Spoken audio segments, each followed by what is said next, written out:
మా వీడియోస్ కనుక మీకు నోటిఫికేషన్ రూపంలో రావాలంటే సబ్స్క్రైబ్ బటన్ని క్లిక్ చేసి పైన ఉన్న బెల్ నోటిఫికేషన్ను యాక్టివేట్ చేయండి.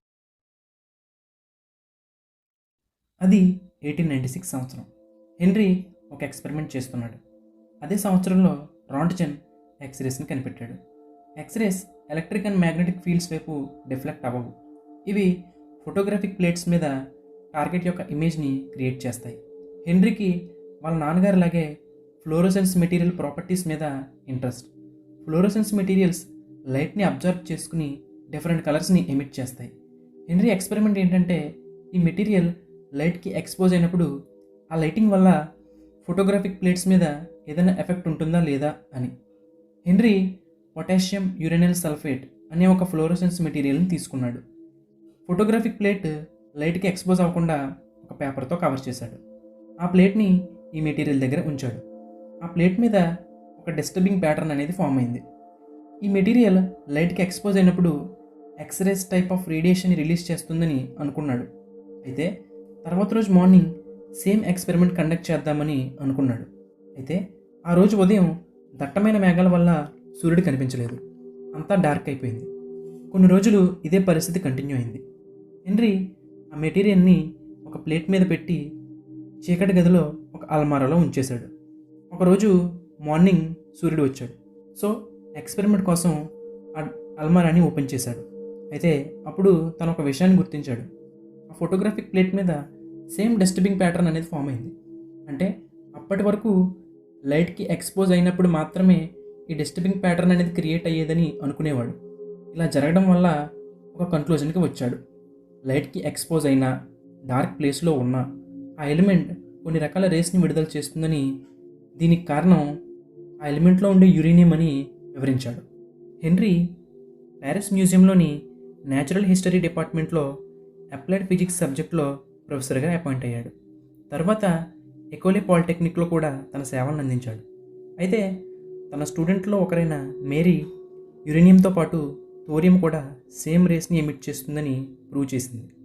మేరీ తన హస్బెండ్ అయిన పీరీతో కలిసి యురేనియం ఓర్ పిచ్ బ్లెండ్ని ప్యూరిఫై చేసి దాని నుంచి ఒక మెటల్ని ఎక్స్ట్రాక్ట్ చేసింది. అది యురేనియం కన్నా 3000 టైమ్స్ రేస్ని రిలీజ్ చేస్తుంది. దాని పేరు పోలాండ్ పేరు మీదుగా పోలోనియం అని పెట్టింది.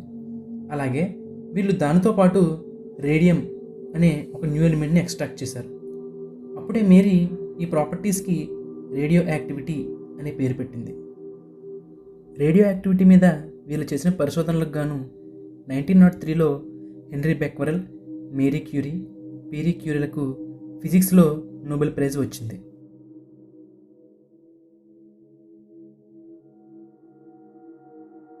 అసలు రేడియో యాక్టివిటీ అంటే ఏంటి?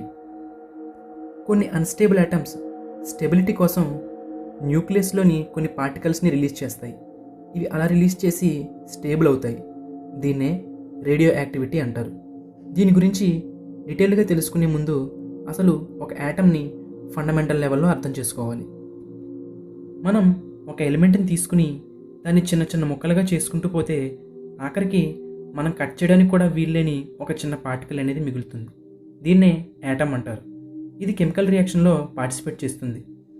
ఒకసారి అటామిక్ స్ట్రక్చర్ని తీసుకుంటే యాటంలో ప్రోటాన్స్, న్యూట్రాన్స్, ఎలక్ట్రాన్స్ ఉంటాయి. ప్రోటాన్స్, న్యూట్రాన్స్ దగ్గరకు కలిసి న్యూక్లియస్లో ఉంటాయి. వీటి చుట్టూ ఎలక్ట్రాన్స్ తిరుగుతూ ఉంటాయి. సపోజ్ మనం ఒక హైడ్రోజన్ ఆటం తీసుకుంటే న్యూక్లియస్లో ఒక ప్రోటాన్ ఉంటుంది, చుట్టూ ఒక ఎలక్ట్రాన్ ఉంటుంది. అలాగే మనం ఒక కార్బన్ ఆటంని తీసుకుంటే న్యూక్లియస్లో 6 ప్రోటాన్స్ ఉంటాయి, అలాగే 6 న్యూట్రాన్స్ కూడా ఉంటాయి, చుట్టూ 6 ఎలక్ట్రాన్స్ తిరుగుతూ ఉంటాయి. ఇందులో ప్రోటాన్స్ అనేవి పాజిటివ్ ఛార్జ్, అలాగే ఈ ఎలక్ట్రాన్స్ నెగిటివ్ ఛార్జ్. న్యూట్రాన్స్కి అసలు ఛార్జ్ ఉండదు. యాటంలో స్ట్రాంగ్ న్యూక్లియర్ ఫోర్స్ అనేది ప్రోటాన్స్ని రిపెల్ అవ్వకుండా లోపలికి నొక్కి ఉంచుతుంది. ఎంత ఫోర్స్తో అది నొక్కి ఉంచుతుందో అంతే ఫోర్స్తో ఎలక్ట్రాన్స్ బయటికి లాగుతాయి. మనం ఇక్కడ హీలియం అనే ఒక యాటమ్ తీసుకుందాం. ఇక్కడ 2 అనేది అటామిక్ నెంబర్, 4 అనేది మాస్ నెంబర్. అటామిక్ నెంబర్ అంటే యాటంలోని number of protons or electrons number. Mass number అంటే టోటల్ న్యూక్లియస్లో ఉండే ప్రోటాన్స్, న్యూట్రాన్స్ నెంబర్ని కలిపి మాస్ నెంబర్ అంటారు. పీరియాడిక్ టేబుల్లోని ఎలిమెంట్స్ని తీసుకుంటే అటామిక్ నెంబర్ 1 నుంచి 83 వరకు స్టేబుల్గా ఉంటాయి. 84 నుంచి 105 వరకు ఉండే ఎలిమెంట్స్ అన్స్టేబుల్గా ఉంటాయి. ఇవి రేడియో యాక్టివిటీని ఎమిట్ చేస్తాయి. ఇవి ఇలా అన్స్టేబుల్గా ఉండడానికి కారణం neutron proton ratio. Neutron proton ratio 1కి 1.5కి మధ్యలో ఉంటే ఆ ఎలిమెంట్స్ అనేవి స్టేబుల్గా ఉంటాయి. అలా లేని ఎలిమెంట్స్ అనేవి అన్స్టేబుల్గా ఉంటాయి. పీరియాడిక్ టేబుల్లో కొన్ని హెవీ ఎలిమెంట్స్ ఉన్నాయి. వాటి న్యూక్లియస్లో ఎక్కువ ప్రోటాన్స్ లేదా న్యూట్రాన్స్ కానీ ఉంటే అవి స్టేబుల్గా ఉండలేవు. స్టెబిలిటీ కోసం వాటిలో ఎక్స్ట్రా ప్రోటాన్స్ ఆర్ న్యూట్రాన్స్ని రిలీజ్ చేస్తాయి.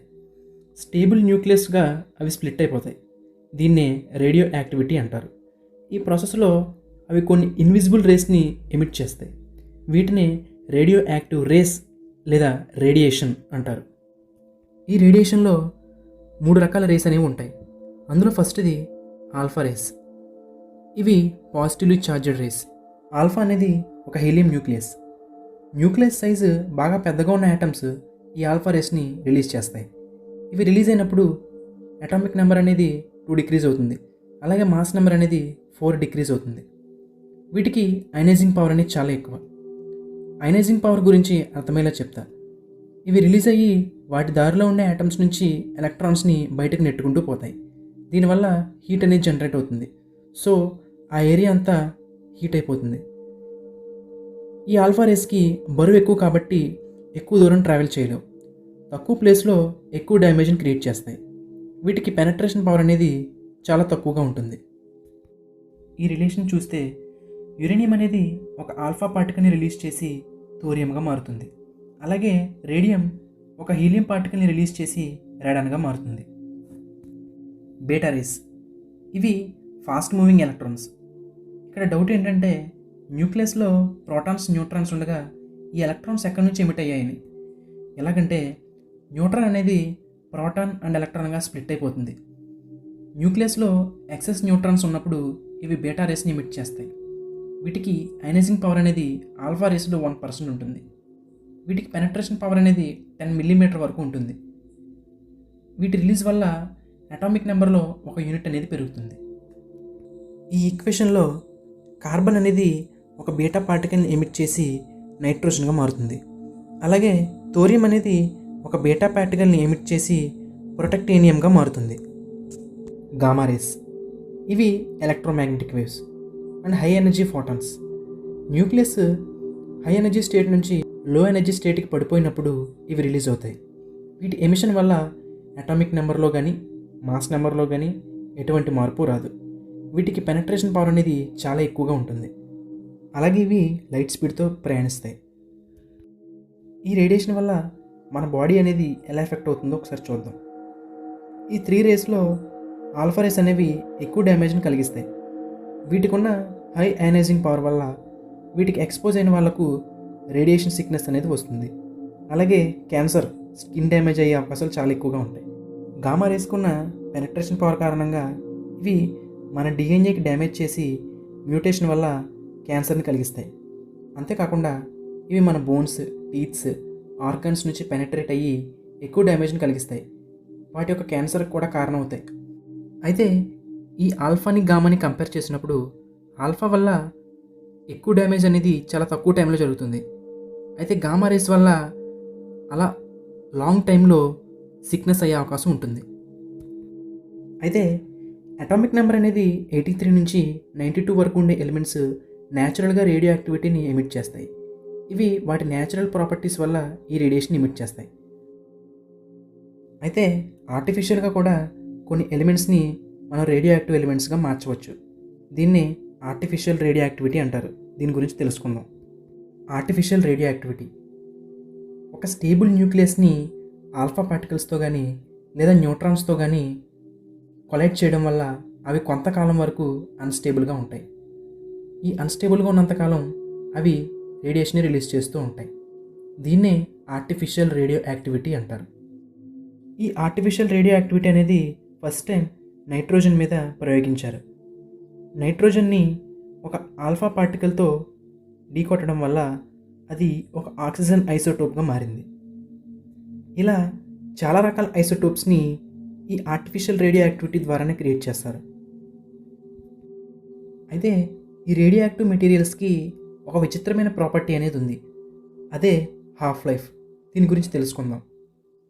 హాఫ్ లైఫ్ ఒక రేడియో యాక్టివ్ మెటీరియల్లో సగం యాటమ్స్ డికే అవ్వడానికి పట్టే కాలాన్ని హాఫ్ లైఫ్ అంటారు. ఒక్కొక్క ఎలిమెంట్కి ఒక్కొక్క హాఫ్ లైఫ్ పీరియడ్ ఉంటుంది. ఈ పీరియడ్ కొన్ని మైక్రో సెకండ్స్ నుంచి కొన్ని బిలియన్ ఇయర్స్ వరకు ఉంటుంది. బిస్మత్కి అన్నిటికన్నా హయ్యెస్ట్ హాఫ్ లైఫ్ ఉంటుంది. ఇది 20 బిలియన్ ఇయర్స్. అలాగే యురేనియంకి 700 మిలియన్ ఇయర్స్ వరకు ఉంటుంది. అలాగే పొలోనియంకి 138 డేస్. ఇలా చెప్పుకుంటూ పోతే చాలా ఎగ్జాంపుల్సే ఉన్నాయి. ఈ పైన చెప్పిన ఎగ్జాంపుల్స్ని మీకు అర్థమయ్యేలా చెప్తాను. యురేనియంకి 700 మిలియన్ ఇయర్స్ వరకు హాఫ్ లైఫ్ ఉంది.